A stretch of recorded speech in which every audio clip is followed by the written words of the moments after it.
Good morning po. Tayo po'y mag-aral ng salita ng Diyos. The Book of James, aklat po ng Santiago chapter 1, verses 17 hanggang 18.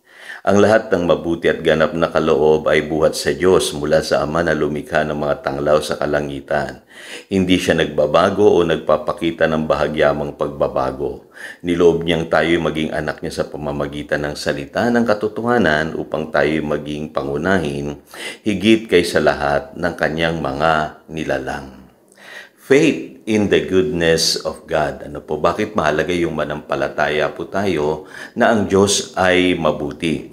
Dito po, dinidefine po mismo ng mga verses na ito ang Diyos po, na mabuti. Ang sabi sa English Bible po, every good and perfect gift is from above, coming down from the Father of the heavenly lights, who does not change like shifting shadows. So, hindi po nagbabago ang Diyos. Kung ang Diyos ay mabuti noon, mabuti pa rin siya hanggang ngayon. Sabi nga sa Malakay 3:6, I, the Lord, do not change. At maging ang ating Panginoong Hesus, sabi sa Luke chapter 18 verse 19, sinabi niya po ito, no one is good except God alone. Kaya yung salitang good po, basic po yan sa karakter ng Diyos. Ang lahat po, ang kabutihan ay nagmumula sa Kanya. All good, ika nga po. At lahat ng kanyang nilikha, ay para din sa kabutihan natin. Tandaan niyo po yan, Kaya nung nakita ng Diyos yung lahat po ng kanyang creation, sabi sa Genesis chapter 1, verse 31, God saw all that He had made and it was very good. Kaya ako naniniwala po ako, dito kinuha po ni James yung idea po nitong verse ng binasa po natin sa James chapter 1, verse 17 hanggang 18. Ang Diyos po'y mabuti at lahat ng kanyang nilikha ay mabuti at hindi siya nagbabago. Ngayon, minsan po meron tayong maling idea ng good. Nire-redefine natin yung salitang good. At ang sabi sa Isaiah chapter 5, verse 20, woe to those who call evil good and good evil. Sasabihin natin, yung evil naman nangyayari yan dahil ginusto yan ng Diyos. Hindi po ang Diyos ang may gusto po ng kasamaan sa mundong ito. Kagagawan po yan ni Satanas at ng tao na nagkasala. Lahat po ng intention ng Diyos para sa tao ay mabuti. Kaya minsan dinidefine po natin na yung evil yan ay necessary. Kasi kung hindi mangyayari sa iyo yan, hindi mo maiintindihan ang gusto ng Diyos sa iyong buhay. Mali po. Alam niyo po, paalala sa atin, yung Isaiah chapter 5 verse 20, woe to those who call evil good and good evil. Saan ang galing po yung idea na yan? Kay Satanas po. Kasi gusto ni Satanas, i-accuse natin ang Diyos, sa lahat ng mga kasamaang nakikita natin sa mundong ito, Gustong-gusto niya yun, accuser siya, di ba? At gusto niya ipakita na lahat na nangyayari sa ating buhay na masama, iyan ay mula sa Diyos. Kaya nangyayari, ang Diyos nagiging author tuloy ng evil. Alam niyo ba, mali po yung ganong idea kasi nawawala po yung pananalig natin sa mabuting Diyos. Pag nagtagumpay si Satanas na ipaisip sa atin na ang Diyos ay hindi mabuti, yun na po, nagiging double-minded man na tayo. Tayo yung tinutukoy sa James chapter 1, verses 6 to 8. Na wala na tayong tatanggapin mula sa Diyos kung tayo'y pabago-bago ng isip.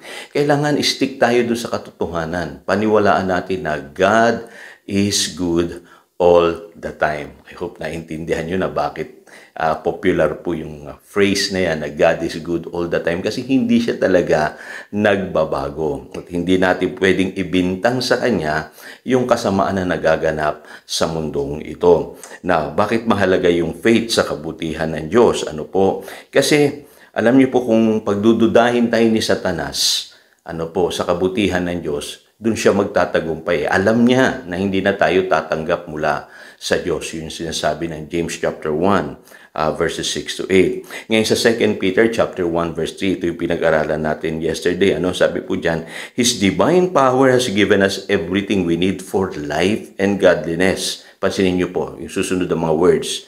Through our knowledge of Him, who called us by His own glory and goodness. Kailangan po may tama tayong unawa kung sino ang Diyos na tumawag sa atin sa pamamagitan po ng kanyang anak na si Jesus upang bahaginan tayo ng kanyang glory and goodness. Ano po?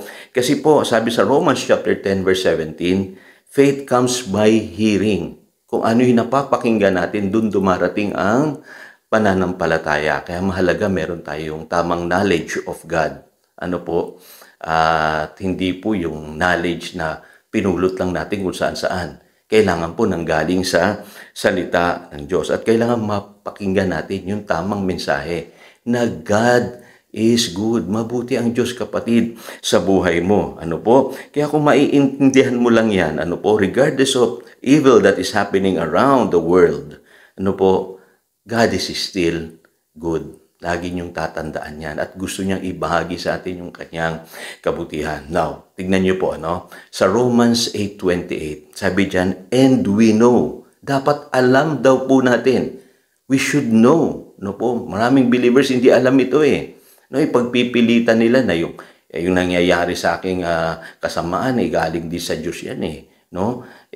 Hindi po ganoon. Ang sabi rito, and we know that in all things, God works for the good of those who love Him. So, diyan po nakasalalay ang buong Christian experience natin. Ang Diyos kumikilos para sa ating ikabubuti. Kaya maling-mali po tayo pag ang iniisip natin ay ganito. Ano po, kadalasan marami ako naririnig na ganito pong teaching. Sabi rito, I think God uses suffering to perfect you, to discipline you, to teach you a lesson. Ano po, yan ay necessary evil. Ika nga, no? Pag naririnig ko po yun, wag po kayong magagalit or ma-offend kasi. Para bang sinasabi natin na ang Diyos siya rin pinanggagalingan ng masama. Ano po, para turuan lang tayo ng leksyon. Ano po, baliktad sa kahulugan na God is good. Isipin po ninyo, no? Kaya mali po yung argument na yun. Ito pa, mahalaga maunawaan ninyo. Ang medium of instruction po ng Lord is the Word of God. Yes, there is suffering in this world. Maaaring kagagawan mo yan. Kagagawan niya ng kasalanan, kagagawan ng dyablo. Pero ang medium of instruction ng Lord sa atin, yung sinasabi sa 2 Timothy chapter 3 verse 16, Word of God. Kung gusto tayong turuan ng Diyos, disiplinahin ng Diyos, i-perfect ng Diyos sa pamamagitan po ng salita ng Diyos. Yun ang sinasabi ng 2 Timothy chapter 3 verse 16. Sabi diyan, all scripture is God-breathed and is useful for teaching, rebuking, correcting, and training in righteousness. Kaya isipin niyo po, no? Ang Diyos po ay mabuti kung tuturuan niya tayo sa pamamagitan ng kanyang salita. At ito po mahalagang katotohanan. Ano? Kaya maintindihan nyo na yung Genesis chapter 50 verse 20. Ang diablo, gusto niya sirain tayo. Pero mapapansin nyo, no? Ang Diyos, yung sinira nga ng diablo, binubuo pa niya, inaayos pa niya, nire-restore pa niya tayo. In other words, nire-repair pa niya tayo. Ganyan po kumilos ang Diyos sa buhay nating mga believers. Kasi mabuti siya sa atin. Ang Diyos ay mabuti. Again, ito si Pastor Jojo nagpapaalala upang daluyan tayo ng pagpapala, manatili tayo sa kanyang salita. Good morning.